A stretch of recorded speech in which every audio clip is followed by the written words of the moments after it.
हरे कृष्णा, राधे राधे। भाद्र महीने की शुक्ल पक्ष की सप्तमी तिथि को संतान सप्तमी की व्रत रखा जाता है और संतान सप्तमी की व्रत माताएं रखते हैं अपनी संतान का सर्वथा उन्नति के लिए, उज्जवल भविष्य के लिए, अच्छे स्वास्थ्य के लिए व्रत रखा जाता है। तो संतान सप्तमी की पूजा हमें कैसे करनी है घर पर, चलिए देख लेते हैं। सबसे पहले स्नान आदि करके घर की साफ सफाई कर लेंगे। स्नान आदि करके अपनी घर की नित्य पूजा जरूर कर लीजिएगा। नित्य पूजा होने के बाद एक तांबे के लोटे में थोड़ा सा जल, गुड़, लाल फूल इत्यादि चढ़ाकर सूर्य नारायण को जल चढ़ाना चाहिए। सप्तमी तिथि जो है सूर्य नारायण को समर्पित होते हैं, तो आज के दिन सप्तमी तिथि में सूर्य नारायण को जल चढ़ाना बहुत ज़्यादा शुभ माना जाता है। इसके बाद देखिए हम किसी शुद्ध स्थान में चौकी बिछा लेंगे। चौकी में आप पीला या लाल कपड़ा बिछा सकते हैं। आज के दिन भगवान शिव जी, माता पार्वती और गणेश जी की मिट्टी की मूर्ति की पूजन किया जाता है। अगर आपके पास नहीं है या आप बना नहीं सकते, कोई भी रीज़न है, तो आप भगवान शिव पार्वती माँ का इस तरह का अगर आपका पास फोटो है, यानी कि शिव परिवार का अगर फोटो है, तो आप इनके भी पूजन कर सकते हैं। तो देखिए यहाँ पे मैंने चौकी बिछा लिया है, पीला कपड़ा बिछा लिया, इन्हें की पीला आसन बिछा लिया है और इसके बाद मैंने अपने जो मिट्टी की शिव पार्वती की मूर्ति होते हैं वो मैंने बना लिया है। तो यहाँ पे शिव जी बना लिया है, गणेश जी बना लिया है और पार्वती माँ बना लिया है। कोई विशेष आकृति देने की जरूरत नहीं है, जो भी आपको आता है, पिंडाकृति आता है, गोलाकृति आता है या विशेष आकृति आता है, आप उस तरह से इनकी पूजन कर सकते हैं। इसके बाद एक घी का या तिल का तेल का हम दीपक प्रज्वलित कर लेंगे। दिया जलाकर ही हमें पूजन शुरू करनी चाहिए। और साथ ही में मैंने यहाँ धूप बत्ती प्रज्वलित कर लिया है, तो आप भी धूप बत्ती जरूर प्रज्वलित कर लीजिए। पूजा के माहौल बहुत अच्छे हो जाते हैं, सुगंधी होते हैं, सुगंधी भगवान को बहुत प्रिय होते हैं। इसके बाद आप एक लोटे में जल ले लीजिए, गंगा जल ले सकते हैं। थोड़ी सी फूलों की मदद से भगवान शिव जी की, शिव परिवार का अगर फोटो लिया है तो 3 बार उनको इस तरह से स्नान करा लेंगे। इसके बाद हम जल चढ़ाएंगे भगवान को। तो देखिए शुद्ध जल आप ले लीजिए लोटे में कोई भी। सबसे पहले गणेश जी को जल चढ़ाएंगे। एक धार लगाते हुए ओम गंगणेशाय नमो, ओम गंगणेशाय नमो, ओम गंगणेशाय नमो नमः 3 बार जल चढ़ानी है। उसके बाद माँ पार्वती को जल चढ़ाना है। उसी तरह से माँ पार्वती के नाम लेते हुए 3 बार जल चढ़ाना है। फिर भगवान शिव जी की इस तरह से 3 बार ओम नमः शिवाय, ओम नमः शिवाय ऐसे करके 3 बार जल चढ़ाना है। इसके बाद हमें दूध या पंचामृत से भगवान को स्नान करानी है। इसके बाद देखिए कच्चा दूध से हमें भगवान को स्नान कराना है। उसी तरह से भगवान गणेश जी को सबसे पहले स्नान करानी है, उसके बाद माँ पार्वती को स्नान कराना है, फिर भगवान शिव जी को स्नान कराना है। इस तरह से हमें सभी देवी देवताओं को स्नान कराने हैं। आज के दिन दूध से स्नान कराने से संतान की भाग्य खुलते हैं, बहुत ही अच्छा माना जाता है। और इसके बाद फिर से हम शुद्धिकरण स्नान कराएंगे। तो सबसे पहले गणेश जी को स्नान कराएंगे, उसके बाद भगवान शिव जी को स्नान कराएंगे, फिर माँ पार्वती को स्नान कराएंगे। इस तरह से सभी देवी देवता का स्नान संपूर्ण हो जाता है। इसके बाद हमें सभी देवी देवता को वस्त्र चढ़ाना है। तो सबसे पहले हम गणेश जी को वस्त्र चढ़ाएंगे, ओम गां गणेशाय नमो, गां गणेशाय नमो, गां गणेशाय नमो नमः। इसके बाद हम माँ पार्वती को वस्त्र चढ़ाएंगे। इस तरह से माँ पार्वती को वस्त्र चढ़ाएंगे, भगवान शिव जी को वस्त्र चढ़ाएंगे। ओम वस्त्रम समर्पयामि, इस मंत्र का जप करते हुए आप वस्त्र चढ़ा सकते हैं। इसके बाद हम भगवान को जेनोई चढ़ाते हैं। तो देखिए आपके पास अगर जेनोई नहीं है तो इस तरह से 3, 4, 5, 6 और 7, इस तरह से 7 बार लपेटते हुए इस तरह से हम जेनोई बनाएंगे और जेनोई भगवान को चढ़ा देंगे। और जो जेनोई हमें गणेश जी को चढ़ाना है उसमें थोड़ी सी हमें हल्दी लगानी है। तो ये देखिए थोड़ा सा मैंने यहाँ पे हल्दी लगा दिया है। इस तरह से थोड़ा सा हल्दी लगाने के बाद जेनोई इस तरह से भगवान गणेश जी को हम जेनोई चढ़ा देंगे और उसी तरह से जेनोई बना भगवान शिव जी को भी इस तरह से चढ़ा देंगे। भगवान शिव जी को सफ़ेद जनेऊ चढ़ते हैं और गणेश जी को पीला जनेऊ चढ़ते हैं। इसके बाद हम सभी देवी देवता को टीका कर लेंगे और जो फोटो है फोटो में भी हम कलावा स्वरूप वस्त्र चढ़ा देंगे। अगर आप इस समय कोई चुनरी वगैरह लेके आए हैं या आपके पास चुनरी ऑलरेडी है तो आप चुनरी भी माता रानी को चढ़ा सकते हैं। मैंने यहाँ पे सभी को कलावा स्वरूप वस्त्र चढ़ा दिया। इसके बाद हमें सभी को टीका करना है। तो सबसे पहले हम गणेश जी को टीका करेंगे, ओम गां गणेशाय नमः, ओम गां गणेशाय नमः, ओम गां गणेशाय नमः। मन ही मन जो देवी देवता का पूजा करते हैं ना, उसी देवी देवता का हमें पूजन मन ही मन नाम करते रहना चाहिए। तो देखिए भगवान शिव जी को, माता पार्वती, कार्तिकेय भगवान और जो भी उनके वाहन है, फोटो में जो जो देवी देवता विराजमान है, सभी को हम जो है नंदी बाबा, सभी को हमें टीका करनी है। तो इस तरह से सभी को हम टीका कर लेंगे और माँ पार्वती को हमें इस तरह से सिंदूर या रोली का टीका करना है। तो यहाँ पे हम माँ पार्वती को रोली का और सिंदूर का टीका कर लेंगे। 3 बार इस तरह से सिंदूर चढ़ाएंगे और माता से लास्ट में हम सिंदूर सुहाग लेंगे भी। तो जो हाथ में लगा रहेगा ना, हाथ में जो उंगली में लगा रहेगा, ये अपने मांग में भर लीजिएगा। तो ये बहुत ही शुभ माना जाता है। इससे माता पार्वती सुहाग देने वाले होते हैं। तो माता पार्वती की पूजा आप लोग जब भी करेंगे तो इस तरह से जो सिंदूर लगा हुआ है ये अपनी मांग में भर लीजिए। इसके बाद हम सभी देवी देवता को अक्षत चढ़ाएंगे। अक्षत मतलब बिना टूटा हुआ जो चावल होता है वही हमें चढ़ाना होता है। पूजा में कभी भी टूटा हुआ चावल यूज़ नहीं होती है। तो जो हमारे बिना टूटा हुआ चावल है वो हम चढ़ा लेंगे। इस तरह से हमने अक्षत चढ़ा दिया और इसके बाद हम भगवान को फूल, बेलपत्र ये सारे चढ़ाएँगे। तो देखिए फूल में मैंने यहाँ पे गणेश जी के लिए, माँ के लिए लाल फूल ले लिया है। बेलपत्र, छोटे-छोटे बेलपत्र मुझे मिल गए हैं, बहुत ही सुंदर से है, देखिए इतनी छोटे-छोटे प्यारे-प्यारे बेलपत्र है। बेलपत्र है, फूल है, एक सफ़ेद फूल भी मुझे मिल गया, धतूरा वगैरह मिल जाता है और समी के पत्ते, यानी कि भगवान शिव जी के प्रिय जो भी वस्तु है वो आप चढ़ा सकते हैं। तो सबसे पहले गणेश जी को हम दुर्वा घास चढ़ाएँगे, ओम गं गणेशाय नमः, ओम गं गणेशाय नमः, ओम गं गणेशाय नमो नमः। लाल फूल चढ़ाएँगे, माँ पार्वती को लाल फूल चढ़ाएँगे, भगवान शिव जी को सफ़ेद फूल चढ़ाएँगे और साथ ही में देखिए अगर आपके पास जो भी भगवान का प्रिय वस्तुएँ हैं भगवान शिव जी का, वो सारी चीज़ें आप चढ़ा सकते हैं। समी के पत्ते चढ़ा सकते हैं और इस तरह का जो बेलपत्र है, बेलपत्र थोड़ी-सी चंदन लगा के और पीछे का जो मोटा भाग होता है, उसको काट के उल्टा करके इस तरह से भगवान शिव जी के ऊपर हमें चढ़ानी है। तो आप 1, 2, 5, 7 कितनी भी संख्या में चढ़ा सकते हैं। तो यहाँ पे मैंने बेलपत्र चढ़ा दिया है। साथ ही में भगवान शिव जी को यहाँ पे जो फ़ोटो है वहाँ पे भी हम बेलपत्र चढ़ा देंगे और इस तरह से हम पूजन कर लेंगे।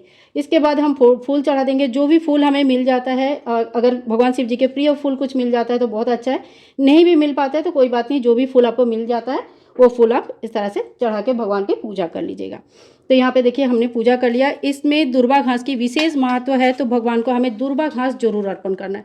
तो यहाँ पे देखिए मैंने दुर्वा घास भी अर्पण कर दिया है। इसके बाद देखिए संतान सप्तमी के व्रत में डोरा बनाया जाता है। तो बहुत से लोग तो चांदी के छल्ले बना लेते हैं या चांदी के कंगन बना लेते हैं, चूड़ी बना लेते हैं और उसे ही कोई हर साल बनाते हैं और कोई जो है उसी में चांदी या सोना जोड़ लेते हैं। तो यहाँ पे मैंने, अगर आप पहली बार कर रहे हैं या आपके पास चांदी का छल्ला या चूड़ी वगैरह नहीं है तो हमें डोरा कैसे बनाना है, तो इस तरह से एक डोरा हम ले लेंगे। शुरू के कुछ पार्ट हम छोड़ देंगे ताकि हम जब हम हाथ में बांधेंगे ना तो वहाँ पे हमें अच्छे से बांधने में ईजी हो। तो इसके बाद देखिए पहला गांठ मैंने लगा लिया, थोड़ी सी स्पेस देने के बाद दूसरा गांठ हमें लगा लेनी है और इस तरह से हमें गांठ लगाती जानी है और टोटल हमें 7 गांठ इस तरह से लगाना है। क्योंकि सप्तमी तिथि है तो 7 का विशेष महत्व है। फूल बेल जो चढ़ाया जाता है, जो भोग प्रसाद चढ़ाया जाता है, इसमें हर चीज़ का 7 चीज़ का बहुत ज़्यादा महत्व है। तो देखिए यहाँ पे 7 गांठ वाले डोरा मेरा बनके तैयार हो गया। इसको भी एक प्लेट में, छोटा सा प्लेट ले लेंगे, इसके ऊपर चावल का आसन लगाएंगे और इस डोरे का भी पूजन किया जाता है। अगर आपके पास छल्ला है, चूड़ी है तो उनको थोड़ी सी दूध और दूर्वा घास एक कटोरे में लेके उसके अंदर डुबो के रखिए और जितना देर पूजा होगा उतना देर डुबो के रखना है। पूजा के बाद वो अपने हाथ में ग्रहण करनी है, पहनना है। और ये धागा कोई साल भर पहन के रखते हैं और कोई राधाष्टमी के दिन उतारते हैं, कोई अनंत चतुर्दशी के दिन उतारते हैं और कोई आगे अगर भूल जाते हैं तो आगे कोई भी शुभ दिन देख के, शुक्ल पक्ष के कोई भी शुभ दिन देख के उतार सकते हैं। पर इस धागा का जो विसर्जन होता है वो अगले संतान सप्तमी के दिन ही होता है, बीच में इसकी विसर्जन नहीं होता है। आप चाहे तो हाथ से खोलकर किसी मंदिर के किसी शुद्ध स्थान में आप रख सकते हैं। बहुत लोग इसकी कभी विसर्जन नहीं करते हैं और जब बच्चे के, लड़के के शादी हो जाता है या घर में कोई बालक पैदा होता है उस वक्त सारे धागा एक साथ विसर्जन करते हैं।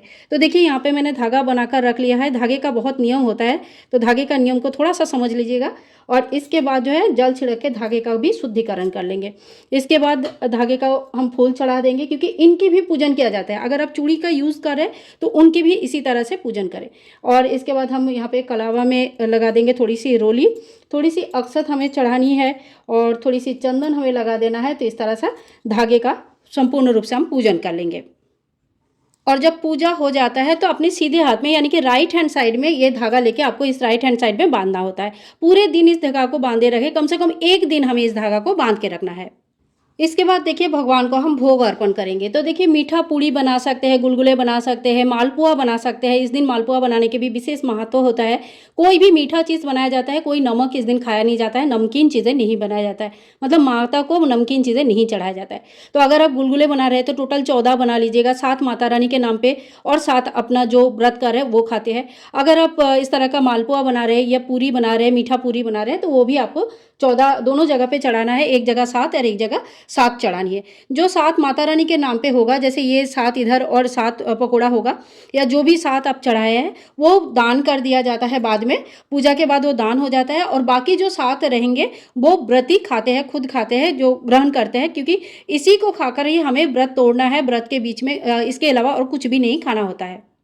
इसके बाद देखिए माता पार्वती को सुहाग का सामग्री जो है अर्पण किया जाता है। सुहाग का सामग्री आप अपने मतलब अपने सामर्थ्य के हिसाब से कितने भी अर्पण कर सकते हैं। आप चाहे तो साड़ी ब्लाउज पूरा सेट बनाकर फिर साथ में 16 श्रृंगार रख के भी अर्पण कर सकते हैं। तो अपने अपने श्रद्धा के अनुसार मैं यहाँ पे सबसे मिनिमम चीज़ें दिखा रही हूँ। तो थोड़ी बहुत दक्षिणा के बिना कोई भी पूजा जो है ना, कोई भी दान, कोई भी पूजा, कोई भी चीज़ संपूर्ण नहीं माना जाता है। तो थोड़ी सी दक्षिणा में रखना है, मेहंदी बिंदी ले सकते हैं, आलता सिंदूर ले सकते हैं, और वस्त्र स्वरूप आप चाहे तो ब्लाउज पीस दे सकते हैं, कोई भी सूट पीस दे सकते हैं, या अगर कुछ भी नहीं है तो कम से कम एक रुमाल जरूर रख लीजिएगा।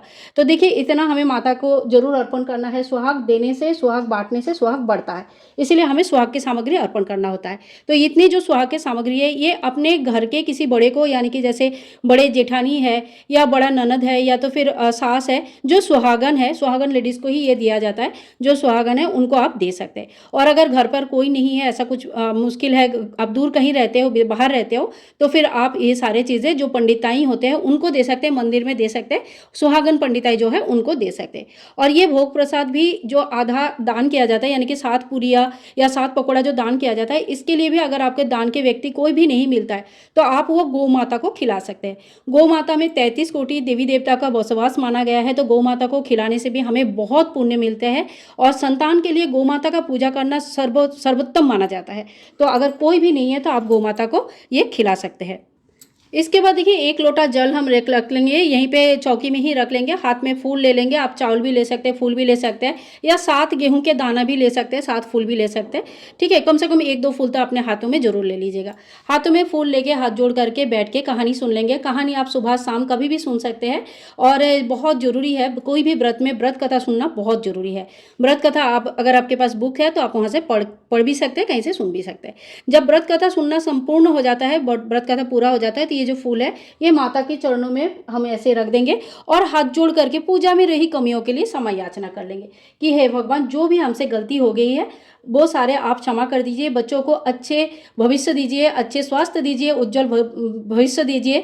तो इस तरह से बच्चों के लिए बहुत ही अच्छे अच्छे चीज़ें, आशीर्वाद भगवान से मांग लेनी है, ताकि माता रानी हमारे बच्चों के ऊपर हमेशा आशीर्वाद दे। बच्चों के लिए इस पूजा को किया जाता है। अगर आप व्रत नहीं भी करते हैं तो आप इस पूजा को घर पर कर सकते हैं, शुद्ध सात्विक आहार ग्रहण करके।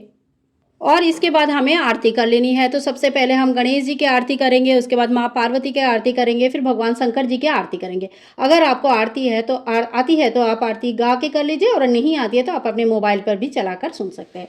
तो देखिए इसी तरह से सभी का आरती करना है। आरती होने के बाद बच्चों को भी आरती जरूर दीजिएगा। अगर बच्चे स्कूल गए हैं, बाहर गए हैं, ऑफिस गए हैं, कहीं पर भी गए हैं, तो शाम को टाइम पर भी आप उनको आरती जरूर दे दीजिएगा, क्योंकि आरती अगर आप सुबह भी पूजा करते हैं तभी भी सुबह आरती करना है, और अगर शाम को भी पूजा करते हैं तो शाम को भी आरती करनी है।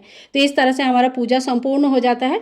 आरती होने के बाद हाथ में थोड़ी सी हम जल ले लेंगे और पूरे चौकी में इस तरह से वार लेंगे। तो इस तरह से हमारा पूजा संपूर्ण हो जाता है। हाथ जोड़ करके एक बार समय याचना कर लेंगे, कोई भी भूल चूक जो भी हो गया है हमें माफ कर दे भगवान, इस तरह से हमारी पूजा संपूर्ण कर दे।